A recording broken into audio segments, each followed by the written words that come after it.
बघा गणितीय क्रियामध्ये अक्षरांचा वापर आपल्याला हे बघायचं आहे. आता बघा इथं पहिलं उदाहरण आहे प गुणिले प गुणिले प गुणिले प बरोबर 7.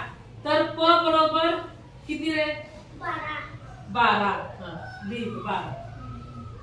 तुझ्या हाताला येणार का? बर. किती आलं?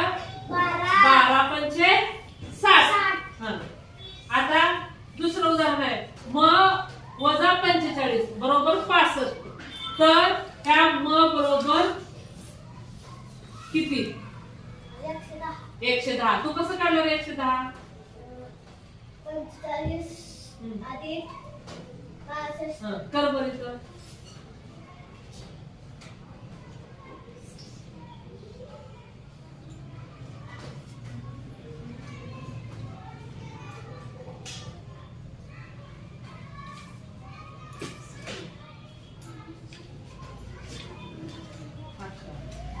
बघा म वजा 45 बरोबर 65 असं असेल तर काय करायचं? 65 अधिक 45 किंवा 45 अधिक 65 केलं की बरोबर ह्याचं उत्तर निघतं.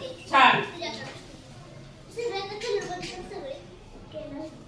आता म गुणिले 5 बरोबर 0.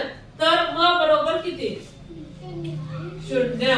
बघा एक नियम लक्षात ठेवायचं, कोणत्याही संख्येला 0 न गुणलं तर उत्तर 0 येते. समजलं का?